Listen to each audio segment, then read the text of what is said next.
I'm used to speaking in front of all the faculty and all. I'm used to speaking in front of students. And so I have pretty much a layman's way of talking about sustainability, a lot different than Tim Bachman and a lot of other people on our campus may look at it. But I really enjoy being a part of the ad hoc committee here because I hope that I bring a different perspective to it.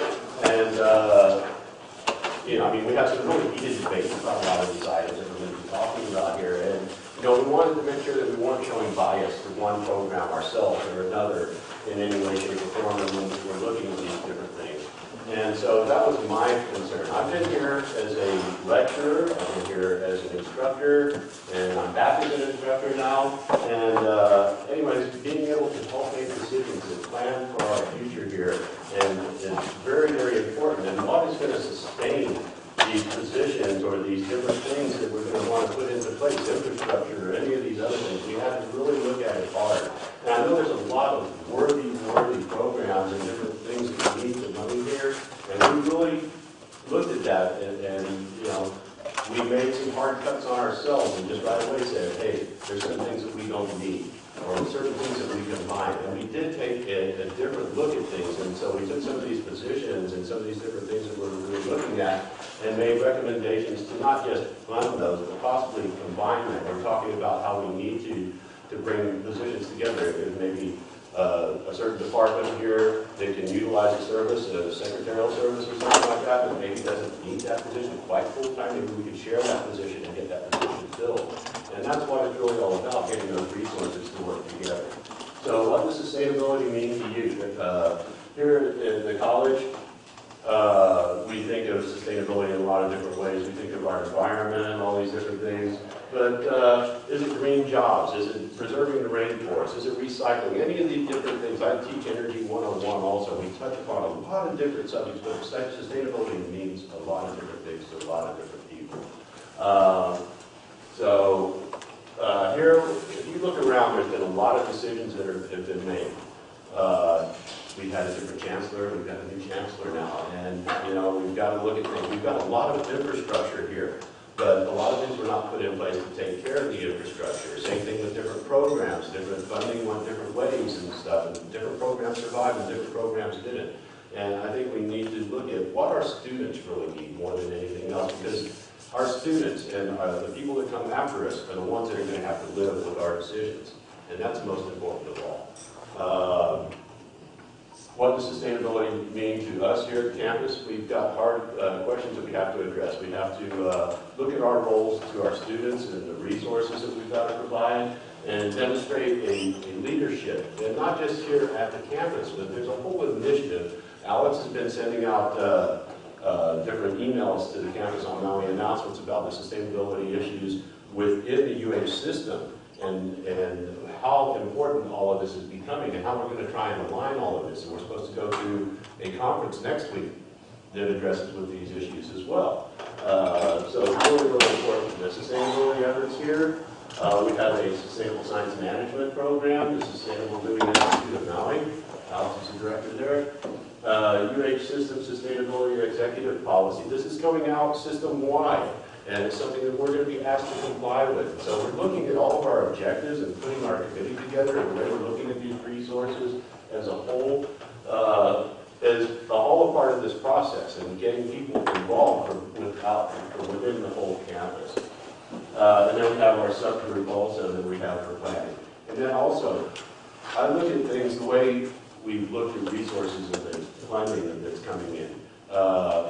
The program that I teach with is a Sustainable Construction Technology Program. What did we do to make it a Sustainable Construction Technology Program? We added the name Sustainable to the front of it, and we put 2 energy classes in it. That's all we really did. So I want to make sure that I'm teaching sustainability in the process as well, not only in the energy classes that I teach, but in the building classes. I'm teaching sustainable building practices, all of these different things. So it's really important that we all come together here at the campus and look at these issues. So what does sustainability mean to you? It may mean one thing to Tim, it may mean one thing to Francine, it may mean another thing to Alex, another thing to me. But we have to really look and put all of our issues aside, our personal issues, and really look at this as to how this funding is going to be sustained for the long term. if there's a position that is grant funded, or trying to make it an MVP position or anything like that, is that position going to be needed for the duration, or do we keep it grant funded for as long as we possibly can? All these different things we really have to look at. These are our objectives for our planning committee. To provide ongoing overall leadership and coordination for the UHMC sustainability efforts. Our initial objectives, we're going to be developing. All of our objectives right here are developing still. They're in flux, and we consider them a living document. To be sustainable, we have to be willing to adjust as technology and all of these things come to our campus. Different ideas come to our campus. I've seen a lot of people come and go here in different positions, and a lot of people think that they're going to make a big difference when they come to Maui and say, I'm going to make things sustainable. And then they find out how hard it is to work with the local resources and all that we've got. And then next thing you know, they're gone and somebody else comes to take their place. Well, what do? They start right where the other person started from. They don't start where they left off from. That's not sustainable. Okay? We have these different objectives. We want to have standing committees that represent different organizations here on the campus as well. Not just organizations, different programs. We need members from all about to have their input in there. And so us as a committee, we go, and if we're looking at a particular issue, we're going to go and ask the people that know the best about that issue to become a part of that process. We've got to, go back to a complete year-long effort to draft and trial, use, and finalize a mechanism for the definition, goal of sustainability through the application of the UHMC sustainability lens. So we keep talking about this lens. Several of us have used this. And basically, we need to look at everything with an attitude of what are the human resources that are going to be involved? What are the fiscal and infrastructure, all of the different things that are having to go into this stuff. If somebody's wanting a position or if somebody's wanting funding for certain items, what's all the little attachments that are going to have to come along with that? And are we ready for that? Are we fiscally responsible to be able to do that? That lens is something that is growing also, because of different people's input. We might ask for the business office's input into certain matters. Because they might be asking for a certain thing, so we're going to ask them. Or another program will be asking for a certain thing, so it's going to involve the business office. If it's going to impact the business office and cause more demand upon their resources, we need to find out where that's going to come from. So, all being part of sustainable. And then mainly number 3, the long-term UHMC sustainability strategy and objectives upon completion of the sustainability lens. Working draft will build and maintain a dynamic UHMC campus sustainability plan which implements the sustainability lens and incorporates lessons learned from the lens development. So as that lens continues to grow, our resources are going to continue to grow. The people within our campus, within our community, will be able to utilize those. We'll have them for input.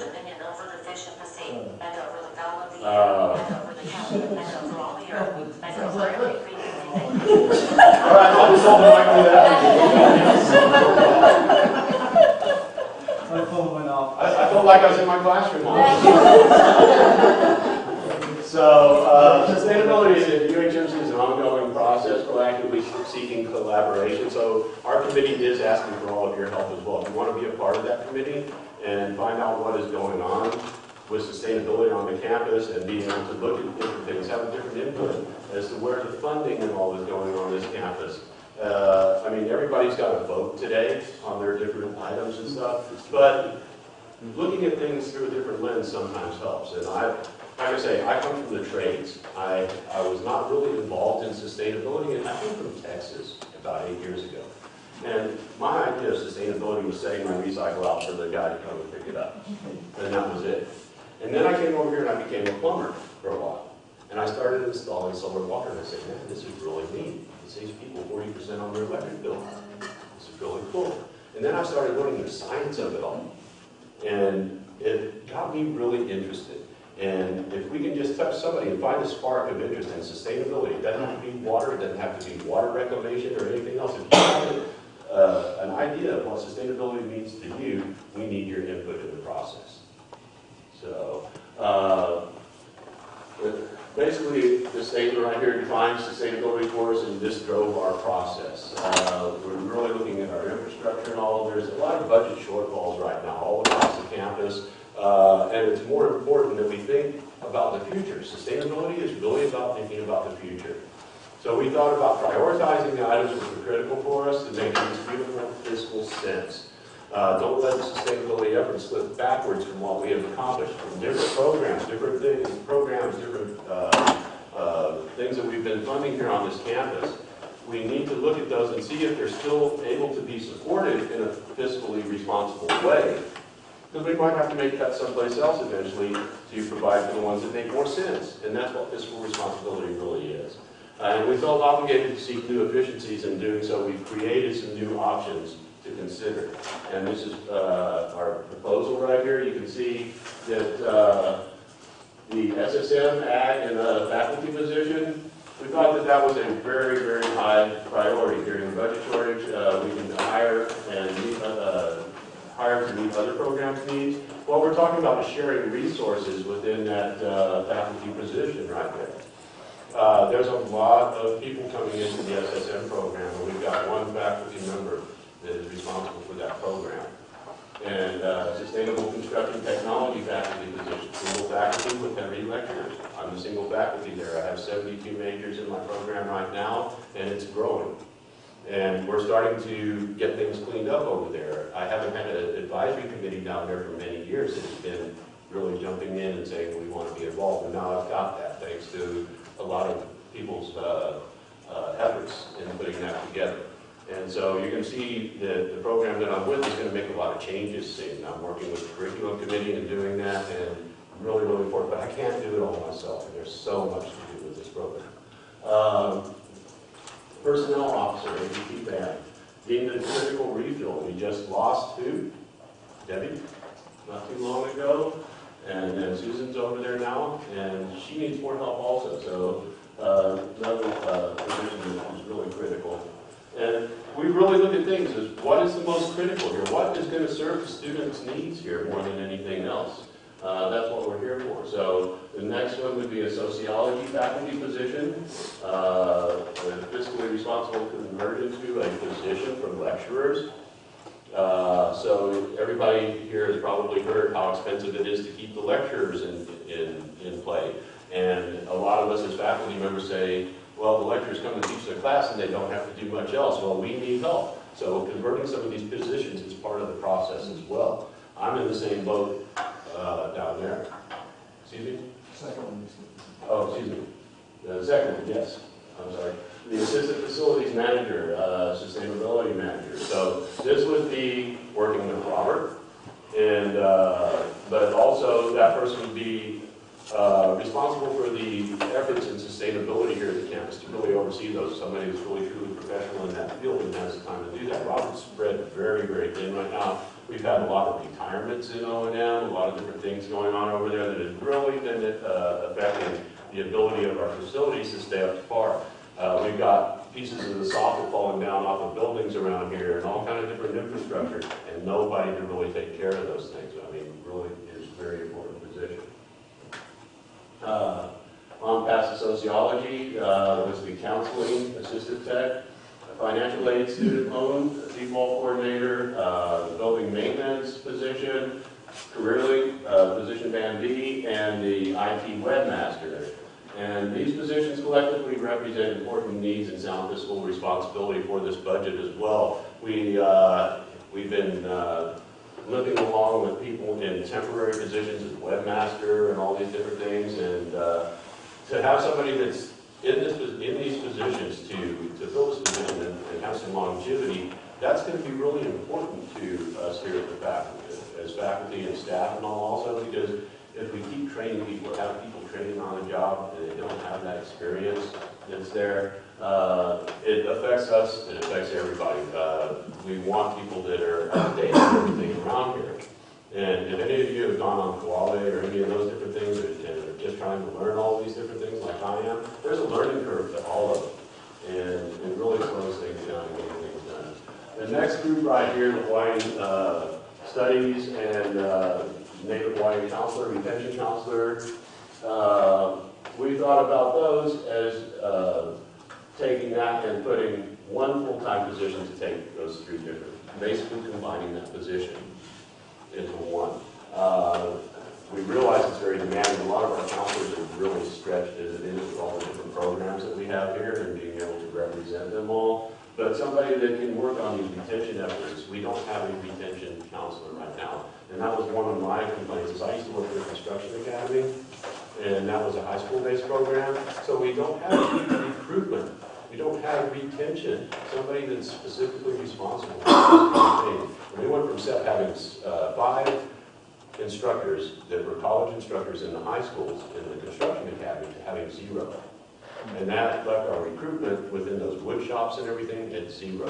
So now, another thing that I do as coordinator, I try to visit all of the schools in the county where there's 7 of them. So that means trying to get out there and visit all of them with my teaching schedule and all makes it very difficult. So having somebody in this position as a counselor and taking care of also our Native Hawaiian population here and all of the stuff going on is really, really important. The other thing that we did, we took another, the general labor position, and says that the recent vacancy needs to be filled. We've got a lot of people vacating over there. Also, the fiscal support specs. Tim, can you? Specialist. Pardon? It's a specialist. Okay, it's a specialist. There was a request for 2. There was a request for 2. We brought that to 1. The next one was another combination, academic advisor, HANA support. So basically, we took the outreach and said, okay, we need to find one person that can take care of a lot of different things, and it's very difficult to make that jump. But HANA does pretty good taking care of itself overall. I work out there a lot with Brenda. Lanai, I worked over there with Pam and all in the past. A lot of it's janitorial support, custodial support, things like that. And we can do that possibly even by contract. And then also a sustainability coordinator. We have talked about having one here on the campus. There's efforts of having a sustainability coordinator on every one of the campuses throughout the UNH system. And it's following the trends for the campus coordinators all the way around. And we thought this was really important because there's going to be somebody that's going to need to put all of these efforts together in the process. You have about 5 minutes. Okay. Does anybody have any questions right now? I have one. My whole understanding of sustainable is being off the grid, but it may be different from, say, Washington. Over there, when they get sustainable, they only owe $5. Over here, I hear it's like 40% you're saying. So you still owe the electric company, right? Solar water. I'm talking about solar water, not PV. Oh, So yeah, if you have any questions about any of the energy-related content or anything like that, I'd be happy to discuss that with you. Sure, absolutely. Woody? My question, too many questions I'm asking. That's okay. Sounds like I have money and got it and have money. Anyway, I have to go. Maybe it might be associated with related to the theme also. Is the sustainable construction technology and sustainable science management, are they related to each other? Here? The only way we're related is we have a couple of combined courses. Other than that, we're the sustainable construction, we're the hammer swingers and the people that install the PV. And so we teach the building science part of things. Whereas Tim's program, the SSM program, goes into the political side of things, and it goes into a lot of different things also that are not related to the actual construction of the buildings and all that we live in. Okay. Okay? So a lot of other things that take place. So we really don't relate those positions together, no. So then the degree associated with the sustainable construction technology is Totally separate. associating applied science? It's an applied science. Yes, Associates in Applied Science. And also PhD. the certificate of achievement, CA? We have certificate of achievement also. Right, that's correct. Okay. So they are not related with the SSM then? No, not in that aspect. Okay. Thanks. And there's different student populations. Mhm. And so the SSM is a Bachelor of Applied Science, Yes. Right. 4-year program. And the associates that we have does not feed the back. But that said, just to give the SSM program a little more, and maybe Tim can speak to this more as well, but that program does have, beyond just the political side, they do, for example, offer green building classes. So there is some overlap, and they do offer energy classes, like I was saying, for some of the shared classes. Right, there's wastewater management, there's a lot of different things that Tim goes into that we don't really go into in the Hammersmith type, the career and technical education courses that I teach. Somebody else? Anybody? Okay. So please be sure to fill out your surveys. I hope everybody understands how we're looking at sustainability. If not, please attend one of our meetings. We'd love to have you over there, love your input.